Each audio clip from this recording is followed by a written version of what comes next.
Okay, I'm gonna discuss Trump in a minute. Maybe no. Right. This is from Russia Today. These are the people that are gonna count your votes and get Donald Trump to win, according to Hillary Clinton. Leadership struggle in the United States in the waning days of the Obama administration. Who do you listen to? Do you listen to everyone or no one? Go ahead. Now, Mr. Slavoda brings this up. He's coming up. Let's go ahead and talk. Let's go ahead and talk. On the one hand, okay, this is the guys from, according to Trump, the #1 creator of terrorism in the world, which is not true. That would be the United States. Of course, in foreign countries, in the Arab world, the #1 supporter of terrorism is Saudi Arabia, which is never mentioned by Mr. Trump. Now, let me make it clear. I am voting for Donald Trump. Jill Stein, who, from what she says, is the most right, she couldn't get anything done. She doesn't have the stones to do it. She doesn't have what it takes. This is a country and a world of thugs. We need a thug. That's the only way we're going to get anywhere is with a thug. Okay, it's a thug's world. That's my opinion. Whether it's right, wrong, or indifferent, I don't know. Okay, I'm going to go ahead and let Mr. Slavoda make his point here. It's very important to what he's saying about what's going on here. And I'm going to finish with a comment about why Trump is the winner of the debate. Where all things are considered. I'm Peter Lavelle. To remind you, we're discussing some of the latest events regarding Syria. Yeah, Syria, where a thermonuclear war could start. Okay, Mark, let me go. Americans. Let's talk about what's on a lot of people's mind right now. We've already discussed. It's as close to Israel as Massachusetts is to West Virginia. I can tell you that for sure. Delineate between the white noise that we hear. I don't know that much about geography. I'm an American. In the United States. Mark, you're a former military man. Are we facing a possible major conflict, and I mean including the United States, Russia, obviously Syria? We heard from Mohammed in Tehran that Iran will not let Damascus fall to a black flag. Iran could be involved. We would have Saudi Arabia. We have Israel. What's your take at this point in time? Yeah, first concentrate. There are several conflicts involved: the Saudi, Iran, the internal conflict. Let me focus first on the U.S. Russia, the global proxy war content of that.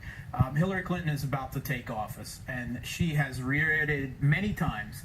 She has said that America's priority, meaning her priority in Syria, is to get rid of Assad. It is regime change, another regime change in another Middle East country. Her presumed Defense Secretary Michelle Flournoy is a chicken hawk of epic proportions. Yes, I believe that once Clinton takes office, the Central Intelligence Agency, new people will be moved into the military brass, the Joint Chiefs, and they believe that Russia and other countries like Iran needs to be given a bloody nose, to be taught who is the hegemon and who sets the rules of what they call their new liberal world order, vice the UN world order of sovereignty and territorial defense of states. And if I could give you a quote here from a Twitter conversation I had with one of the neocon ideologues, of all of this at Brookings, Shadi Hamid, the author of Islamic Exceptionalism. He said this week on Twitter, the anti-imperialist left is an untenable position. It wants to imagine a better world, but that better world is impossible without U.S. military force. We cannot have a better...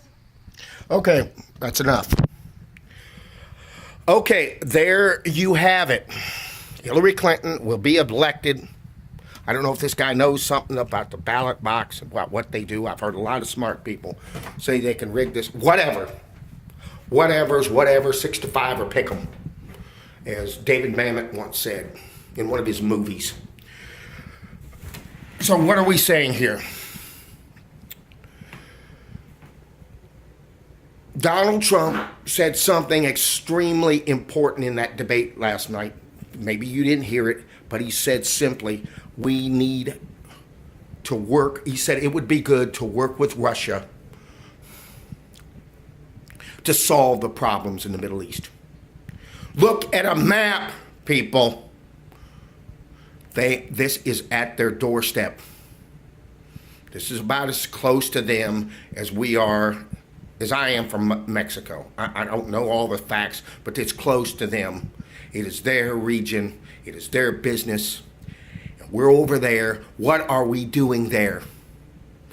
All right. Are you more concerned about them? Where we just said last night in the debate that we are oil independent. We've achieved the goal. We don't need to be there. We have no reason to be there. He wants to solve this problem now. Whether he understands this, he didn't enunciate it, I don't care. Okay, I don't care. I don't have someone who's smart enough to do this.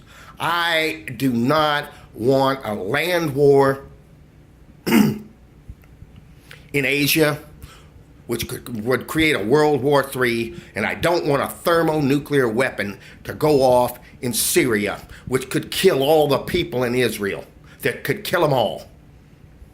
And that's what Hillary Clinton will bring. And if you vote for her, you're voting for that. Donald Trump made it very clear that he wants to work with Russia to solve this problem, and these idiots are not doing it. So if she gets elected, woe be to all of us. This is a scary thing. Hopefully she don't have the stones to carry this out, but I think they do. I don't think they care. Okay? Well, you heard me. Bye.